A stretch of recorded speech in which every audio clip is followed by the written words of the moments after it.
This week on The Gadget Show, is the Panasonic Toughbook really the toughest gadget in the world? Or would you be better off buying a rugged bag and a cheaper laptop? Jason and I go head-to-head with some very extreme and violent testing. John tests cool gadget cookers with the help of Uber chef Aldo Zilli. And another Gadget Show exclusive.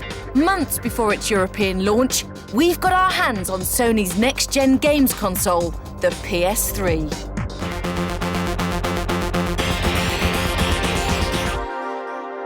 Hello and welcome to The Gadget Show. Now, you'll forgive me if my opening chat is a little short. As far as I'm concerned, the longer I stand here chatting to you, the less time you've got to see the amazing technology I just witnessed on a recent trip to New York. New York, New York, the Big Apple, the city that never sleeps. Yeah, whatever. Enough of the montage. Let's get to the gadgets. Because for the next 3 days, this massive building in the middle of Manhattan is home to this year's Nextfest. Me and over 47,000 other people headed for the show to get a look at 136 futuristic exhibitions on display. Once again, the show didn't disappoint. Check this out. Hairdryer, dandelion. Woohoo! Looking around, there was the usual array of innovative screens and displays, but none were quite as weird as this Kronos projector. The idea is to show different parts of a video at the same time. It's just a bit of fun at the moment, but I found it interesting because of how it works. Infrared light is reflected off the back of the screen and picked up by this camera. When the screen is moved, the reflection changes and a computer creates a new image accordingly. It uses similar techniques to how robotic vision is being developed. So, this is how robots see the world. Obviously without me gurning at them though.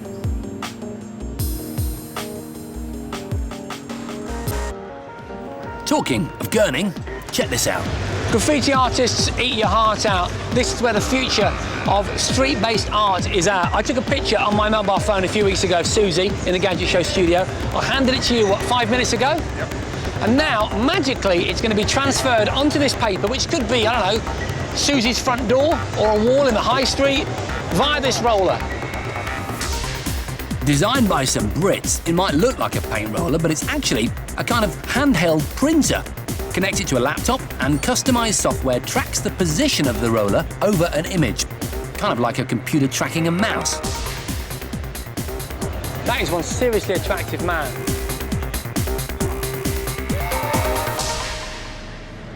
In 2007, the US military budget will be $439 billion. A lot of that gets spent on technology that eventually filters down to us. In this case, they've spent a load of cash on a computer game. Sharafna. It's a game that's designed to teach Arabic to soldiers heading to Iraq in just 80 hours and is now being used in business as well. Wa alaikum is-salam. Wa alaikum is-salam. OK, my accent sucks, but I think it's an excellent way of training. It's designed to be like the Sims computer game. To advance to higher levels, you've got to use the right phrases and pronounce them properly. As-salam alaikum. In fact, it was gaming that was the most overriding feature of Nextfest this year. Physical gaming, to be precise. Like this, for instance. The Virtue Sphere, I've got to say, I'm very excited about this machine. Taking virtual reality to the next level. So just climb in. Okay? It's basically a cage for immersive gaming.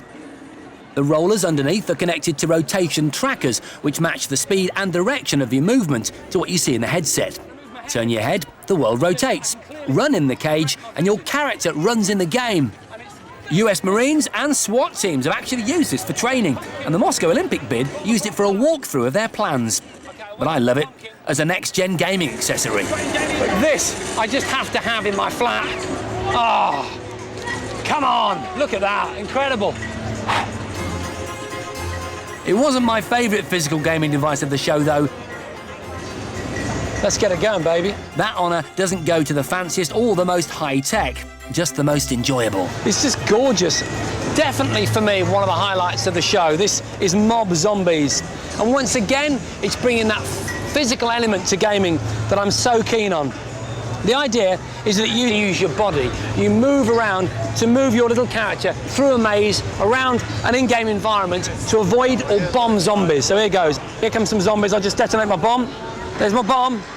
As I move, look, if I go left, my little character goes left. If I go right, he moves right, just around some zombies. I let one of my bombs off. Left, left, right, to avoid the zombies. This is fantastic.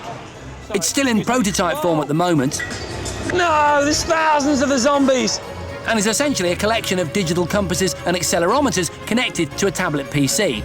They measure the speed and direction of your real-world wanderings and turn them into the character's movements. Sorry, guys, I'm playing Mob Zombies. Yes, go on. You have to jump out of the way. Look, guys. Oh, no. Oh, come on. Sorry, oh. There did seem to be some really great cutting-edge stuff, didn't there? I mean, that picture was amazing. Oh, and they're great. Incredible, I've got it here, actually. Do you want to see it? Yes, indeed. It's a little bit on the large side, but... How does it work, then? Basically, it's like holding a printer. It's like a roll-out printer. Can you see it? Hello? So, what's the resolution on your roller? How many pixels do you get on your roller? Isn't that a John question? Yeah, What's the how many pixel pixels? resolution? You know what? I know. I don't. I want to know. I don't know. Well, I mean, what do you think? Looks like there's about 20 on your roller. Yeah. Something like that, 20 across. What I want to do is I want to walk up to a couple of people on a bench, you know, they're just having a sandwich, grab my camera, take a picture, say, excuse me, grab my little roller with my laptop and go... do a 40-foot picture on the building. In seconds as Yeah, well. that's what this technology is going to offer in the future. Oh, remember last week we surprised you and we showed you the new Nintendo Wii? Are you kidding? Of course I remember that. It was all my Christmases in one day. Absolutely fantastic. Thank you, by the way, for that. That's right, it's fantastic, wasn't it? But guess what? We've got another surprise for you. Ooh. Yep, I don't know what you've done. Getting surprises? I don't know. Are you ready? I'm very ready. Are you sure? Yes, a little confused, but yeah.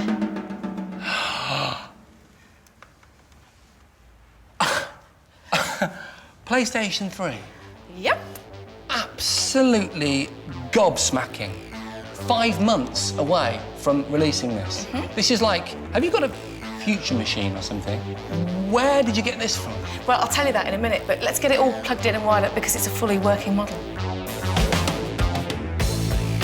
The PS3 is the most eagerly awaited of the next-gen consoles.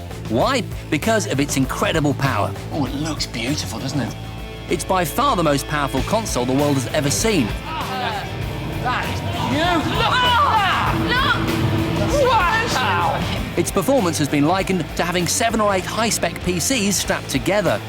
The PS3 also has a cutting-edge graphics card supplied by gaming aficionados NVIDIA, which combined with its internal architecture means if you buy one, you'll be running a small supercomputer under your telly. Oh my God, that was amazing! You wouldn't turn, honest! And we haven't even mentioned its high-definition video, Blu-ray drive. On release, it'll cost around £400, but don't bother putting a PS3 on your Christmas list. It's not due for a release until March 2007. Yeah, look. Oh, that's See? fantastic. It's a dynamic environment. These are all real objects that you can explode. This is what next-gen gaming is about. So, another impressive first for the Gadget Show. The problem we've got now is that we won't be able to tear Jason away from his new toy. So we'll leave him playing for a while we take a break. But don't go anywhere, because still to come... Is the Panasonic Toughbook really the toughest gadget in the world? Or would you be better off buying a rugged bag and a cheaper laptop? Jason and I go head-to-head with some very extreme and violent testing. And John tests cool gadget cookers with the help of Uber chef Aldo Zilli.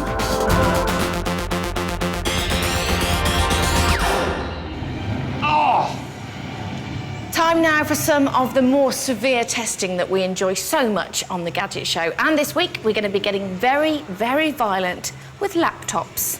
Why laptops?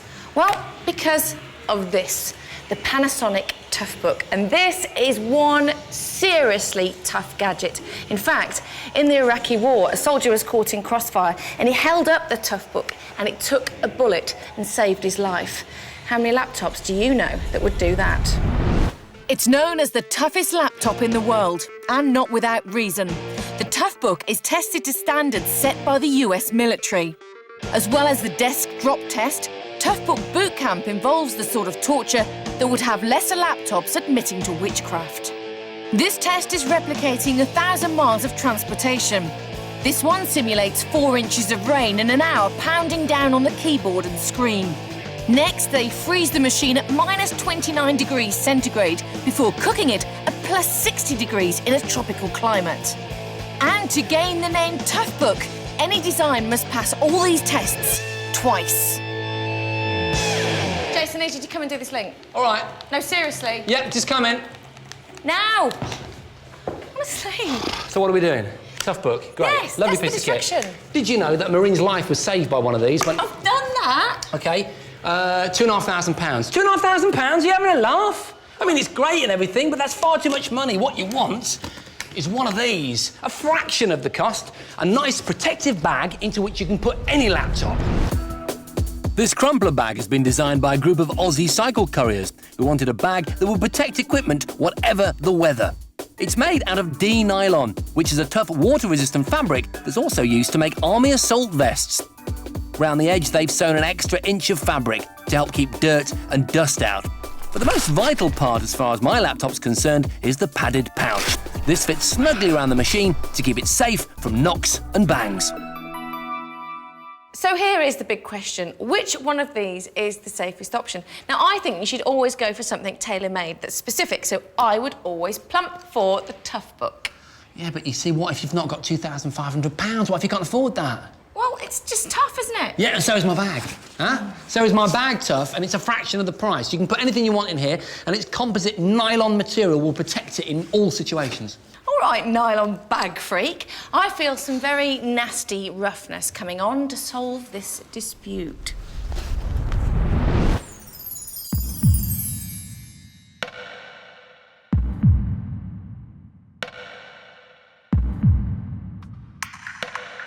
Our first test came in 2 parts and was designed to check how our machines coped with bangs. Firstly, we exposed them to repeated shocks and blows over a sustained period of abuse and called it laptop tennis.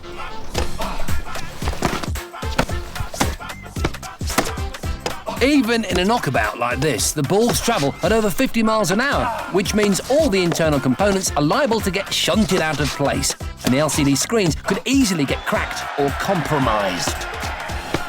The Toughbook has a super strong, specially developed magnesium casing, which should offer 22 times more protection to the components on the inside than the standard laptop casing.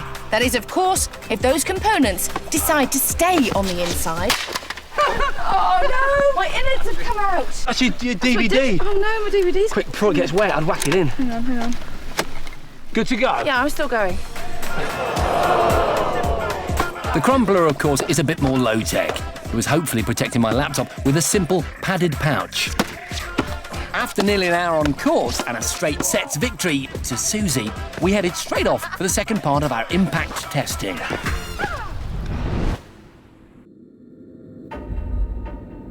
To check our laptops could cope with the repeated abuse you get from constant bouncing and shaking, someone had the bright idea of putting us and our machines in the back of a pickup and driving up and down a very bumpy, very rocky road. Brilliant. Roll 'em, cowboy! The moving parts, that's your hard drive, your keyboard, your DVD player, can all get rattled out of place. Wires and cables can get snapped. So what have our machines got that will help them stay in one piece as they're thrown around and abused in the back of this truck? The great thing about my Toughbook is that the components inside are encased in a jelly-like substance, so they shouldn't move too much. And the screen has got dampeners around it, so it can move a tiny little bit. And even if the vibration gets really bad inside, well, the connectors are flexible, so they shouldn't pass on the vibration. I think it's just really well padded. Of course, all Toughbooks are rigorously tested in conditions very similar to these, but my crumpler bag was never designed to cope with anything like this punishment. I was genuinely nervous that my laptop might not have survived. Let's have a look then. It was starting to rain, so we tried to boot them up straight away. Would they pass our impact test? Straight up. Hey, it's a result for the tough book. Straight on there. Surely my crumpler bag couldn't fail me on test number 1. Mouse is looking... Yes, welcome! Oh, you only just made it through those tests. I did, didn't I? That Yeah. performed very well. Didn't even know it had been tested. Tennis, back of that truck, no idea. Not a scratch. But later on in the programme, we're going to do some seriously yes. extreme testing. Probably the most extreme testings that we've ever done on any series of The Gadget Show. I absolutely agree. We're going to get medieval on our laptops. While we're on the subject of laptops and computers, I wanted to show you something that I found recently. These, I think they're really cool. Rechargeable batteries. What's special about them? Look. You can plug them in your computer. They're called USB rechargeables. And there's not really a lot to say about them. That's it. Good day.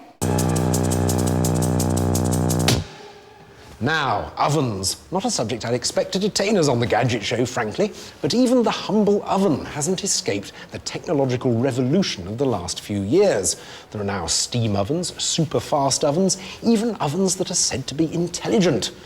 Naturally, I couldn't resist testing some of this state-of-the-art cooking machinery for myself, which meant I immediately faced an insurmountable problem. I'm not exactly noted amongst my friends for my dazzling culinary expertise. I didn't want to be responsible for rating this technology all by myself.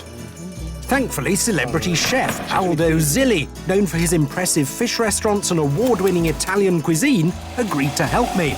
He made the same delicious Norwegian cod dish to cook in each oven. Smells great, doesn't it? It does. It's the rosemary and the lentils that smells really good. First in line is the futuristic stove's genus. It has a function that allows you to cook 4 times faster than a conventional oven using secret technology. And then it's all controlled by this single knob. Hit it to switch it on, then you press G to turn it into genus mode and select from one of 8 different cooking programs. Right. 5's for roasts, How do we know that? because it's in the instruction book. Oh, right, okay. 4 is for fish, so I hit 4 for fish and then put in the time that I would normally set for the cooking, which I think you said was 20 minutes. Yeah. Just leave that, and it recalculates to the time it thinks it needs, which is just 8 minutes, starts automatically. Wow. So 8 minutes later, it should all be done perfectly. As well as convection, conduction and radiant heat, the oven cooks using so-called genus waves, which claim to give you all the advantages of microwaving without the disadvantages, such as uneven cooking. Sounds promising, but the timer function was a bit confusing. I make it 1.5 minutes since it said 3, so I suppose... I think the minutes are longer. Well, it's 2 minutes since I pressed since it was 3, but you could still be right. Oh, there you are. 2.5. There you are. Oh, yeah, but that I'm not sure that, because it's Oh, hang 2.5 on a minutes minute. since it was on 3, and then it gives you an extra minute. Extra minute. It's cheats. It's giving you an extra minute. It's cheating. It's no play on It steam. definitely smells good, doesn't it? But that's nothing to do with the oven. That's to do with me. Very hot. Slow cooking is the way forward for me. This fish doesn't taste as good, and it's drier. And that's because it's cooked quicker. So fast that it just hasn't given the chance to the fish to be nice and moist and more flavoured. Disappointment then, as the genus produced nothing more than a very hot and rather dehydrated piece of Norwegian cod. And so it was on to the next oven, the Miele 4000 series. Miele call this an intelligent oven. It's supposed to take the guesswork out of cooking with 54 pre-programmed food types, complete with recommended temperatures and cooking times. It even tells you which shelf to put your food on. Put it on shelf 1 for 55 minutes. 55 minutes? That sounds a long time compared to the others. That'd be cremated, my poor cod. And so we started our hour-long wait to see if the Miele did indeed cremate the cod. There's 20 minutes to go. 20 minutes. That fish is looking very sad. I mean, obviously you can program this to you just do whatever you want. I mean, you could still do it for 20 minutes or 15 minutes. Well, exactly. I mean, you don't have to Then you could cook do it that for 55 minutes. But then you could do that with a normal oven. You don't need to buy a brain. 1,500 quid is one, or whatever this one is. I mean, I suppose you get 2 lights for the pleasure of yeah, paying a couple of grand. So you can look at your food burning from both angles. Yeah. It's all over. Let's get the oven gloves. This is the moment of truth. So here we go. Very dry. And stringy on the inside. Very dry. I know, it's very strange. The inside of this fish is not quite cooked. No. And the outside is really burned. So the answer to this oven is maybe... Well, certainly not taking any notice of it. After 2 rather disappointing ovens and 2 disappointing pieces of fish, I was beginning to wonder if I was ever going to get my free Aldo Zilli dinner. My last hope is this neat-looking steam oven from AEG Electrolux. You simply fill it up with water, set it to the steam function you require, and away you go. In this oven, can you roast as well? Can you bake? You don't have to just steam. No, it'll do all the other conventional functions as well, like grilling and fan oven, cooking. Well, in that and case, stuff. a good option oven, isn't it? We'll see what it does to my fish. It works by surrounding the food with hot steam, which diffuses into the fish, cooking it much quicker, but in a more gentle fashion, that's supposed to keep the flavours, nutrients and cellular structure of the fish intact. Wow, there's still quite a lot of steam. Always quite stand back. dramatic, isn't it? Always, yes. Always stand back when you over steam oven, yeah? All right, yes, I'll remember that now. Remember that, yeah. It's cooked through, look. Yeah. I am really impressed, actually. Well, that's good, isn't it? That's excellent. That is something I would cook at home. And it's quicker, yes. It's cooked through, so that means I've saved 10 minutes on the cooking time. So, I mean, I've just been completely fascinated that it's made so much difference to your dish, cooking it in 3 different ovens. Thank you very much indeed for... John. It's been almost a pleasure cooking with all these ovens. Right, what about the G ratings then? Let's start with the Genus first. That was the one that cooked very quickly. Well, it did cook fast, but it also made the fish very dry, so I'll have to give it 1 G. 1 G? That's the lowest you've ever given on this programme, I think. It is, but I mean, I don't think you'd want to live with that on a daily basis, cooking that sort of stuff. Bit of snapped up dried fish. OK, right, on to the second one, which was the mealy. Now, that took longer, but it was supposed to be the intelligent cooker, so how bright was it? Nowhere near intelligent enough. I mean, in spite of having sort of one of the country's best chefs there, we ended up with fish that was burnt on the outside and uncooked in the middle. I mean, it was hopeless. So, an unprecedented 0 G. I don't even ask about the third one then, the Electrolux, the steam oven, although you did seem more impressed with that. How about that one? That was really good, actually. I mean, the results were lovely. They really were. And it's not perfect. I mean, as Aldo said, you really want to see what you're cooking and not have all that condensation on the glass, but 4 Gs. 4 Gs, saved by the Electrolux. So with 4 Gs, the Electrolux wins our cooker test. Thank you very much, John. OK then, Jason, your time. Link time. Come on.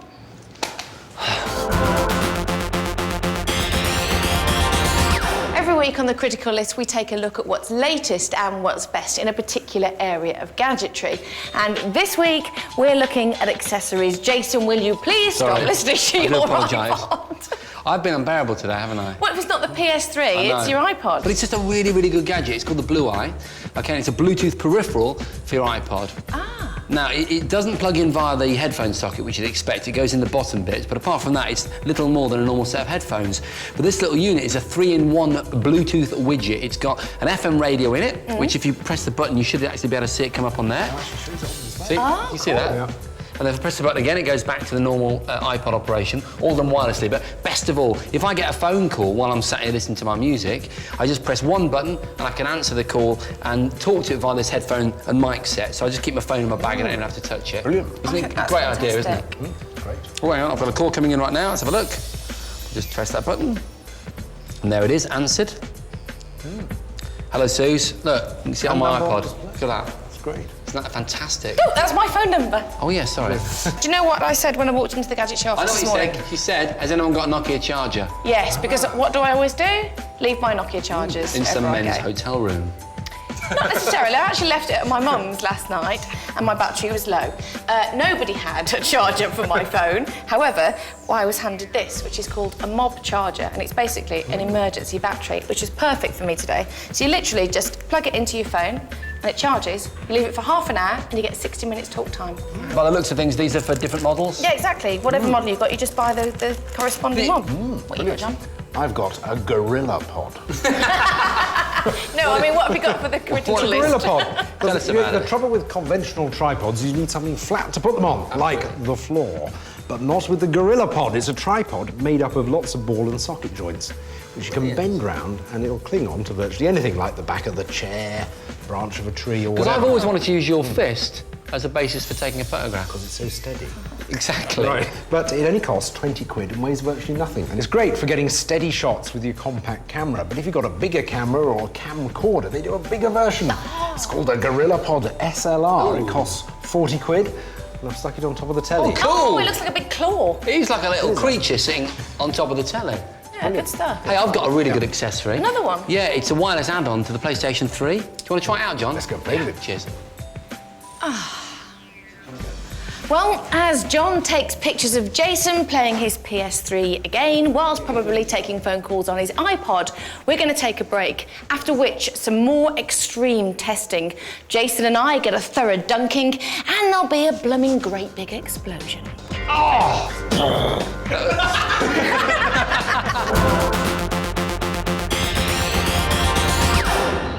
Now it's time to return to torturing laptops. Remember, we're trying to find the best solution for having a rugged laptop. And I think that you should buy something purpose-built for the job, like the Panasonic Toughbook, whilst Baldy over here thinks... You shouldn't have to get a mortgage to buy a laptop, OK, that is rugged. What you should be able to do is buy any laptop you want, 399 quid off the shelf down a local, superstore, but put it in a high-tech piece of kit like this, the crumpler bag with its protective inner sleeve.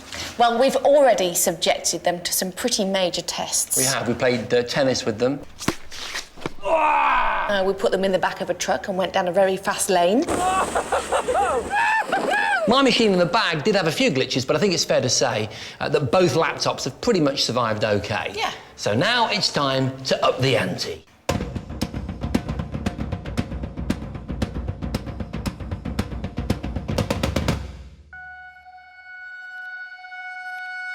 As you can see, it's pouring down with rain, and you'd think that would be enough for our waterproof test. And it is for Jason and I, but not for our producers. They wanted something more extreme. Oh yes, me and my laptop are about to be unceremoniously dunked, and the only thing that can stop my computer entering a watery grave is my crumpler bag.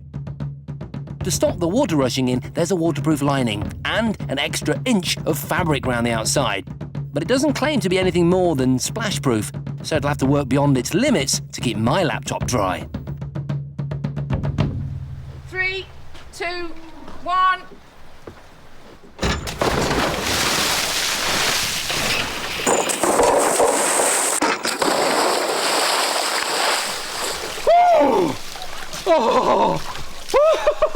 That is very, very cold indeed. That is so cold. But all that matters is that my little bag has done its job. I don't want nothing. Look very fetching in your wellies. Ah, thanks, darling. Here we go. Right, ready? So, you ready, Susie? No! Now it's the turn of me and my laptop to face the drop. My Toughbook has no protective bag, but all the external ports, the screen and the keyboard have seals surrounding them which are supposed to make them splash-proof. But like the crumpler, it doesn't claim to be able to survive full immersion in water. 2, 1. Great. Safety's on. Okay. Ready? Oh, that's not fair! That was brilliant. I'm loving this. Are you ready? No! 3, 2, 1.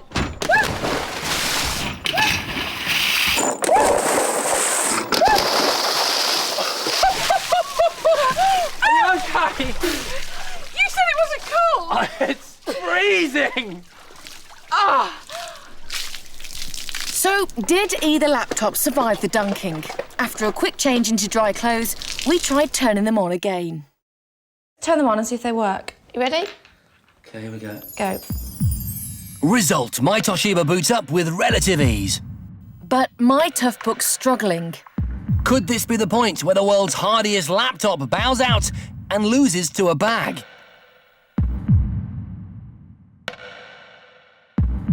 She's up, she's up, and she's running. Oh, Oh, result. Well done. Did you see how much water was in my Panasonic? Do you remember we pulled the drives out and there was like a pint of water in that I was so machine? worried about it. But fact is that they have both survived admirably in my book. So clearly the only thing left to do was blow them up. Now, it's standard practice when we set up a gadget show test that we explain why we're doing it and what effect it could have on the gadget. But in this case, there's no need. It's an explosion. 2 sets of explosives, one for me. And one for me. There we go. Right, come on, little tough book. We need to go that way. Pretty quick. Yes. The laptops are placed on explosives that are the equivalent of 2 sticks of dynamite. Beneath the desk, there are 20 litres of fuel. So, when it's set off, this explosion will throw the laptops into the air and engulf them with a fireball. 3, 2, 1.